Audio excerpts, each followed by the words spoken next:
ഇന്ത്യയെ തെറിവിളിക്കും, പക്ഷേ ജയിക്കാൻ മോദിജിയുടെ തന്ത്രം തന്നെ വേണം. ബംഗ്ലാദേശിൽ താരിഖ് റഹ്മാൻ അധികാരത്തിലേറിയത് നരേന്ദ്രമോദിയുടെ തെരഞ്ഞെടുപ്പ് തന്ത്രങ്ങൾ അപ്പാടെ കോപ്പിയടിച്ചാണെന്നാണ് ഇപ്പോൾ റിപ്പോർട്ടുകൾ പുറത്തുവരുന്നത്. ഇന്ത്യ വിരുദ്ധത മുഖമുദ്രയാക്കിയ BNP, ബംഗ്ലാദേശ് നാഷണലിസ്റ്റ് പാർട്ടി, തെരഞ്ഞെടുപ്പ് ഗോതയിൽ ഇറങ്ങിയപ്പോൾ BJPയുടെ എക്കാലത്തെയും വലിയ ഹിറ്റായ ചായ് പേ ചർച്ചയെ കൂട്ടുപിടിച്ചു. പേര് മാത്രം മാറ്റി ചായർ അഡ്ഡ എന്നൊക്കെ ആക്കി. ചായക്കടയിൽ ഇരുന്ന് വർത്തമാനം പറഞ്ഞ് സാധാരണക്കാരനായ ജനങ്ങളുമായി ഇടപഴകുന്ന ഈ പരിപാടി മോദിയുടെ 2014 വിജയരഹസ്യമായിരുന്നു എന്ന് നമുക്ക് എല്ലാവർക്കും അറിയാം.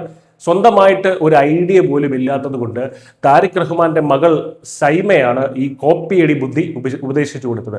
17 വർഷം ലണ്ടനിൽ സുഖവാസം നയിച്ച ശേഷം തിരിച്ചെത്തിയപ്പോൾ ജനകീയനാകാൻ മോദിയുടെ വഴിയല്ലാതെ വേറെ വഴിയില്ലെന്ന് താരിഖ് റഹ്മാന് ബോധ്യമുണ്ടായിട്ടുണ്ടായിരിക്കണം. അതുകൊണ്ടായിരിക്കും പിന്നെ ചെയ്തത്. യഥാർത്ഥത്തിൽ ഇങ്ങനെ ഒരു കോപ്പിയടിയുടെ ആവശ്യം അവിടെ ഉണ്ടായിരുന്നോ എന്നത് വേറൊരു ചോദ്യം. കാരണം എതിരാളികളില്ലാത്ത മൈതാനത്താണ് ഇവർ കളിച്ചത്. ഇന്ത്യയുമായി നല്ല ബന്ധം സൂക്ഷിച്ചിരുന്ന ഷെയ്ഖ് ഹസീനയുടെ സർക്കാരിനെ അട്ടിമറിച്ച് ഷെയ്ഖ് ഹസീന നാടുകടത്തി അവരുടെ പാർട്ടിയായ അവാമി ലീഗിനെ തെരഞ്ഞെടുപ്പിൽ നിന്ന് തന്നെ നിരോധിച്ചിട്ടാണ് ഈ തെരഞ്ഞെടുപ്പ് നടത്തിയത്.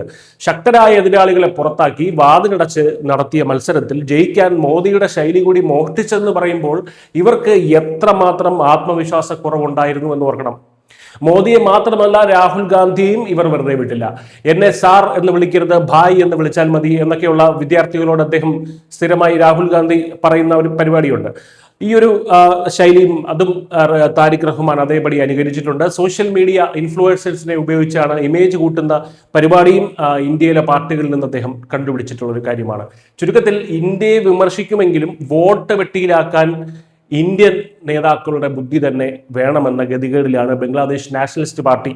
ജനാധിപത്യപരമായ ഒരു മത്സരത്തിലൂടെ അല്ല താരിഖ് റഹ്മാൻ വരുന്നത് എന്നതുകൊണ്ട് തന്നെ ഈ ഇന്ത്യൻ അനുകരണം എത്രത്തോളം ആത്മാർത്ഥമാണെന്ന് കണ്ടു തന്നെ അറിയേണ്ട കാര്യമാണ്. തന്ത്രങ്ങൾ മോദിയുടേതും ഭരണം തീവ്ര നിലപാടുകാരുടേതും ആകുമ്പോൾ ബംഗ്ലാദേശിന്റെ ഭാവി എന്താകുമെന്ന് കാത്തിരുന്ന് തന്നെ കാണണം. News desk India Malayalam.